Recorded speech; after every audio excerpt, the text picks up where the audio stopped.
நம்ம ஆளுங்க தானே நம்மள இவ்ளோ தூரம் சப்போர்ட் பண்ணி கூட்டிட்டு வந்தாங்க. அவங்களுக்கு தெரியாதா அவங்களோட பெஸ்ட் ஹாலிடேஸ் நம்ம கூட தான்னு? GT Holidays, South India's #1 travel brand.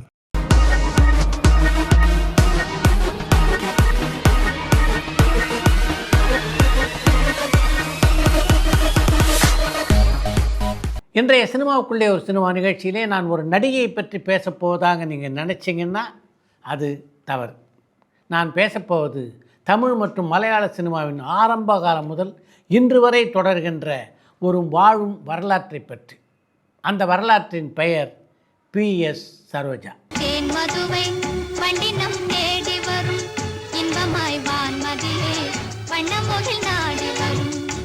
இன்றைக்கு தன்னுடைய 104வது வயதிலே பயணித்துக் கொண்டிருக்கின்ற PS சரோஜா எம்ஜிஆர், சிவாஜி ஆகிய இருவரும் இணைந்து நடித்த ஒரே திரைப்படமான குண்டுக்கிளி, எம்ஜிஆர் நடித்த ஒரே மலையாள திரைப்படமான ஜெனோவா மற்றும் புதுமை பித்தன் ஆகிய படங்களில் எம்ஜிஆருக்கு ஜோடியாக நடித்த சாதனையாளர் என்பதை இன்றைய திரை ரசிகர்கள் எத்தனை பேர் அறிவார்கள்? மலையாளத்திலும் தமிழிலும் 50க்கும் மேற்பட்ட படங்களில் நடித்துள்ள PS சரோஜாவுடைய சாதனைகள் கணக்கில் அடங்காதவை. 1928ஆம் ஆண்டு விகிதகுமாரன் என்ற மலையாளத்தின் முதல் ஊமை படத்தை உருவாக்கிய JC டேனியல் அவர்களுடைய முயற்சி இந்திய சினிமா வரலாற்றில் மிக முக்கியமான ஒன்று. அந்த விகிதகுமாரன் படத்தில் நடித்த ஜான்சன், ராஜலட்சுமி தம்பதியருக்கு பிறந்த மகள்தான் PS சரோஜா. அதாவது சினிமாவின் பிறப்பை கண்ட தலைமுறையின் வாரிசு. தன்னுடைய இளமை காலத்தை தாத்தா, பாட்டி ஆகிய இருவருடனும் சேலத்திலே கழித்த PS சரோஜா ஒரு நல்ல பாடகியாக உருவானார் என்றால் அதற்கு முக்கியமான காரணம் அவருடைய தாத்தா.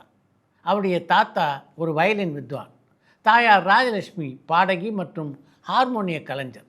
இந்த சூழல் PS சரோஜாவை இயற்கையாகவே ஒரு கலைஞராக உருவாக்கியது. சேலத்திலே இருந்தால் PS சரோஜாவால் எப்படி கதாநாயகியாக முடியும்? அதனால் காலம் அவரை சென்னைக்கு வர வைத்தது. அப்போ அவருக்கு வயது 11. சென்னையில் அவருடைய தோழி ஒருத்தி ஜெமினி ஸ்டூடியோவிலே கோரஸ் பாடுவதற்காக சரோஜாவை அழைத்து சென்றார். அவருடைய இனிய குரல் தொடர்ந்து கோரஸ் பாடுவதற்கான வாய்ப்புகளை அவருக்கு பெற்றுத்தந்தது. அடிக்கடி ஜெமினி ஸ்டூடியோவுக்கு கோரஸ் பாடுவதற்காக சென்றபோது அவருடைய அழகான தோற்றத்தை பார்த்த ஜெமினி ஸ்டூடியோ நிறுவனத்தினர் மாதம் 45 ரூபாய் சம்பளத்துக்கு ஒரு நடிகையாக அவரை ஒப்பந்தம் செய்தார்கள்.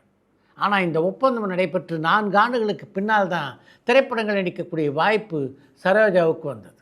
1941ஆம் ஆண்டிலே வெளியான மதன காமராயன் திரைப்படம் தான் PS சரோஜா நடித்த முதல் திரைப்படம். அந்த படத்திலே ஒரு நடன காட்சியில் நடிக்கக்கூடிய வாய்ப்பு அவருக்கு அமைந்தது. தொடர்ந்து கண்ணகி, குபேர குசேலா, மங்கம்மா சபதம் போன்ற பல படங்களில் நடனமாடக்கூடிய வாய்ப்பை பெற்றார் அவர். இதற்கிடையிலே PS சரோஜாவுடைய நடனத்தை பார்க்கக்கூடிய வாய்ப்பினை பெற்ற இயக்குனர் K. சுப்பிரமணியம் அவர் அப்போது தயாரித்து கொண்டிருந்த விகட யோகி அப்படின்ற படத்தில் ஒரு முக்கியமான கதாபாத்திரத்தை நடிக்கக்கூடிய வாய்ப்பு PS சரோஜாவுக்கு வழங்கினார். PU சின்னப்பாவும் TR ராஜகுமாரியும் ஜோடியாக நடித்த அந்த படத்தில் குமரேசன் என்ற நடிகருக்கு ஜோடியாக நடித்தார் PS சரோஜா.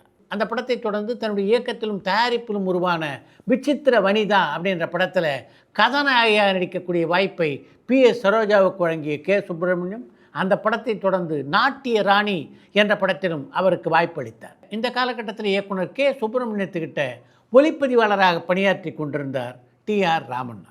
K. சுப்பிரமணியம் படத்தில் தொடர்ந்து நடித்து கொண்டிருந்த காரணத்தினால TR ராமண்ணாவை அடிக்கடி பார்க்கக்கூடிய வாய்ப்பு PS சரோஜாவுக்கு அமைந்தது. ராமண்ணாவுடைய அழகான தோற்றம், அறிவு, திறமை இவற்றால் ஈர்க்கப்பட்ட PS சரோஜா அவரை காதலிக்க தொடங்கினார். இரு வீட்டார் சம்மதத்துடனும் 1949ஆம் ஆண்டு மகாபலிபுரத்திலே உள்ள ரங்கநாதர் கோயிலில் அவர்கள் திருமணம் நடைபெற்றது.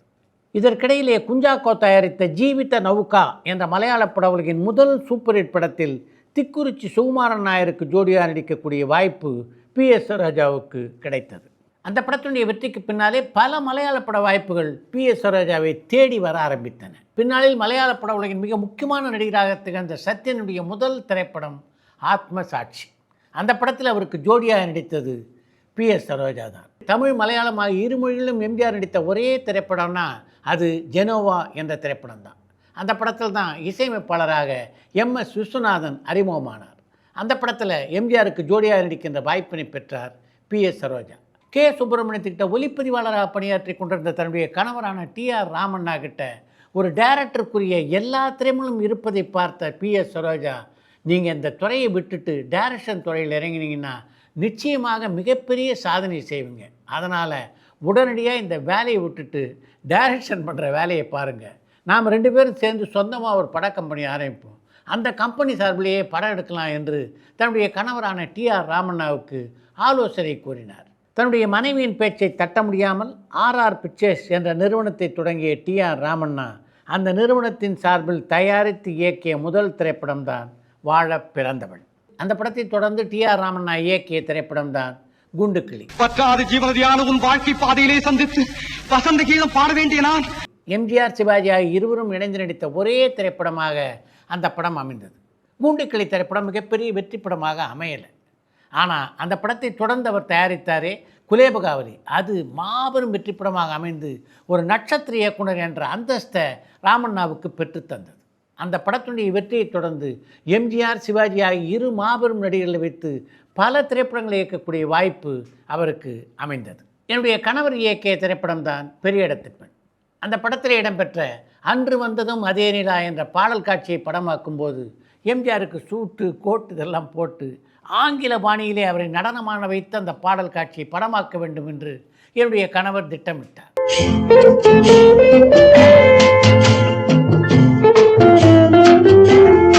என்னுடைய ரசிகர்கள் இந்த ட்ரெஸ்ஸையும் சரி இந்த டான்ஸ் மூமெண்ட்டையும் சரி ஏற்றுக்கொள்ளவே மாட்டார்கள் என்று அந்த பாடல் காட்சி நடிக்க லேசில் ஒத்துக்கல எம்ஜிஆர்.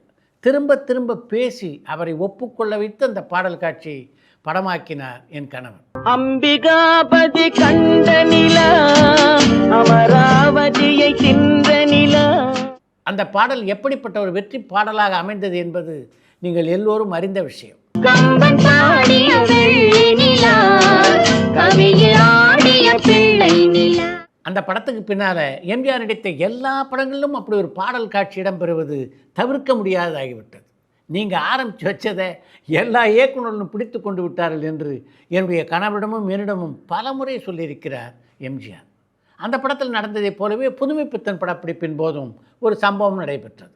அந்த படத்திலே கதாநாயகன் நடித்த என்னோடு எம்ஜிஆர் வாட்சண்டை போடுவதைப் போல ஒரு காட்சியை அமைத்திருந்தார் என்னுடைய கணவர். ஒரு பெண்ணோடு நான் சண்டை போட்டால் நல்லா இருக்காது, ரசிகர்கள் அதை ஏற்றுக்கொள்ளவும் மாட்டார்கள் என்று சொல்லி அந்த காட்சியை நடிப்பதை தவிர்க்க பார்த்தார் எம்ஜிஆர். இந்த காட்சி இருக்கே, இது படத்துக்கு ரொம்ப முக்கியமான காட்சி. ஒரு பெண்ணோடு நீங்கள் சண்டை போடுறீங்க அப்படின்றதுனால வலது கையில் சண்டை போடாமல் இடது கையில் சண்டை போடுங்க, அது கொஞ்சம் வித்தியாசமாகவும் இருக்கும், புது ஸ்டைலாகவும் இருக்கும் என்று சொல்லி எம்ஜிஆரை சம்மதிக்க வைத்து அந்த சண்டை காட்சியை படமாக்கினார் என் கணவர்.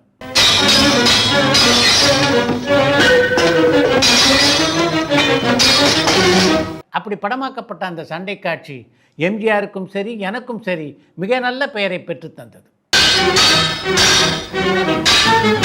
அன்றைய சினிமாவின் உச்ச நட்சத்திரமாக இருந்த எம்ஜிஆர் சிவாஜி ஆகிய இருவருமே என் கணவரிடம் சொந்த சகோதரர்கள் போல்தான் பழகினார்கள். என் கணவர் என்ன சொன்னாலும் அதை செய்து கொடுத்தார்கள். என்னுடைய கணவரின் சகோதரியும் மிகச்சிறந்த நடிகையுமான டிஆர் ராஜகுமாரி என்னுடைய நடிப்பையும் நிர்வாகத் திறமையும் மனம் திறந்து பாராட்ட தவறியதே இல்லை.